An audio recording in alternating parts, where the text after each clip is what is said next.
For today's video mga tol ay nasa harapan naman natin itong Honda XRM 125DS or Dual Sport Edition. So isa to sa legendary underbone ng Honda na mabibili pa rin natin sa market ngayon. At isa rin to sa sulit na underbone na pwede mong isama sa option mo kapag maglalabas ka ng motorsiklo na gagamitin mo pang daily use. So kung pinapanood mo ngayon itong video na to at nagbabalak kang maglabas ng Honda XRM 125, stay tuned ka lang tol, dito sa video na to alamin natin yung specs and features at syempre alamin na rin natin kung magkano na ba yung presyo nito ngayon. Bago ang lahat mga tol, kung hindi ka pa nakasubscribe at mahilig ka sa mga ganitong content, please do subscribe at paki-on na rin ng notification bell para ma-notify ka pag may bago tayong upload. At meron din tayong Facebook page, paki-like and follow na rin. Maraming salamat mga tol. Honda XRM 125DS ay mabibili natin ngayon sa halagang 71,900 pesos. At kung installment naman mga tol, ang down payment nila dito ay 4,500. So dito nga pala to mga tol sa Honda Elite Cabanatuan City, sa tapat lang to ng SM City Cabanatuan. Kaya sa mga taga Nueva Ecija dyan, kung balak nyong maglabas ng XRM, so feel free to visit dito sa showroom nila, no, along the highway lang to. Tapat na tapat lang ng SM City Cabanatuan. At syempre pwede rin naman kayo mag-PM sa akin sa Facebook page natin, ano, Vince Motovlog, para matulungan ko rin kayo o para ma-assist ko din kayo. So ano nga bang meron dito kay Honda XRM 125? Unang-una sa makina nito ay ginagamitan to ng 125cc engine displacement, 4-stroke, single overhead cam, air-cooled, single cylinder, fuel injected engine at kaya nitong mag-produce ng 7.12 kW at 7,500 RPM at max torque na 9.55 Nm at 6,500 RPM. At meron itong 4-speed semi-automatic transmission. So ibig sabihin mga tol, wala na siyang clutch lever, ano, so bali cambio lang yung gagamitin natin dito. Kaya pwede rin to sa mga beginner pa lang na hindi marunong mag-clutch. And sa fuel mileage naman mga tol, kaya nitong umabot hanggang 65.4 km per liter. So talagang napakasulit, ano, pero syempre depende pa rin yun sa rider and sa road condition. Pagdating naman mga tol sa looks ng XRM 125, so naka-lift yung pinakaunahan niya, then sa likod naman hindi naman siya ganun kataas. So kaya tinawag siyang dual sport, ibig sabihin pwede sa off-road or mga adventure ride. And pwede rin talaga pang city driving. Kaya talagang masasabi ko na solid din itong underbone na to. At pagdating naman dito sa front end mga tol, ano, makikita natin dito sa pinaka headlight niya o sa headlamp, meron itong similarity sa CRF series o CRF models. So yan, meron siyang mga sharp design dito.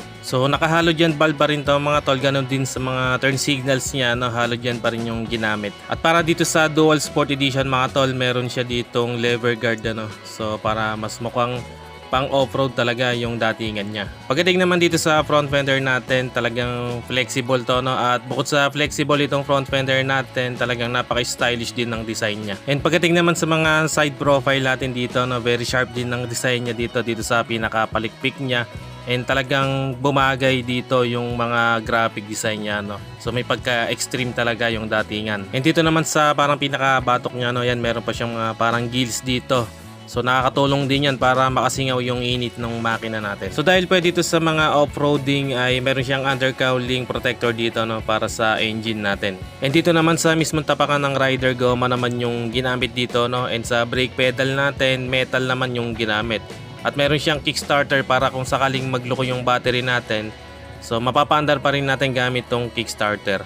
At dito naman sa pillion footrest natin, very premium din ng ginamit na material, ano. Tapos sa mismong tapakan niya, goma rin yung ginamit. At pagdating naman dito sa exhaust natin o sa tambutso niya, no, yung pinaka-cover niya mga tol, metal naman yung ginamit dito, no, kaya talagang napaka-sturdy niya. Pagdating naman dito sa tail light, so naka-integrated na yung design niya. So ibig sabihin magkakasama na yan, ano, yung tail light niya, yung turn signals, very compact ng design. And halogen bulb din yung ginamit dyan. At meron din tayong reflector dito for added visibility lalo na sa gabi. And para mabuksan naman yung upuan niya, nandito naman yung susian niya sa part na to. Sa front suspension naman, naka-telescopic fork tayo dito. Then sa brakes ay naka-disc brake tayo dito with single piston caliper by Nissin. And dito naman sa front tire natin, may sukat naman itong 70/90 rim 17 at tube type yung ginamit dito. And dito naman sa rear suspension natin mga tol, naka-dual shock absorber tayo dito. Then sa brakes naman, naka-drum brake, ano. At pagdating naman sa gulong, may sukat itong 80/90 rim 17 and tube type din to. Pagdating naman dito sa meter panel, ginamitan na to ng digital meter panel, ano, tapos meron siyang button dito na select.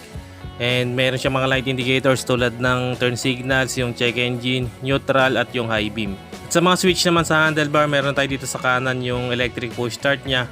And dito naman sa kaliwa yung high and low beam, turn signals at yung busina. So yun ang itsura ng pinaka-cockpit niyan mga tol. So very simple lang ng design niya. Yan mga tol, kulay itim yung pinaka-handlebar natin dito. And dito naman sa upuan niya, so hindi siya ganong kalapad pero maganda naman yung cushion na ginamit dito. So malambot siya and maganda rin yung cover na ginamit. Meron siyang grip kaya hindi siya madulas. And dito naman sa pinaka-grab bar niya, so glossy yung finish niya So simple lang yung design niya pero talagang legendary na rin niya kasi yan yung design ng mga naunang models o yung old model ng XRM.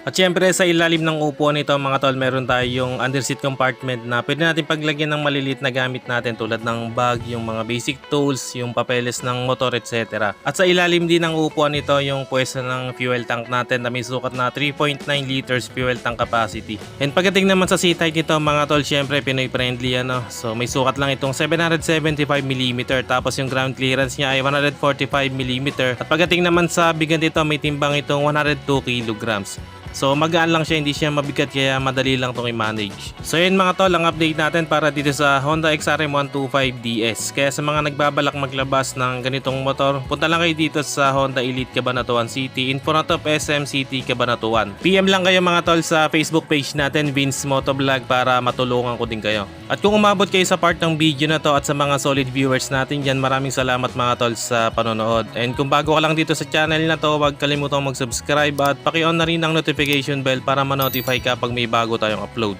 At meron din tayong Facebook page, paki-like and follow na rin. Maraming salamat mga tol, always ride safe and God bless.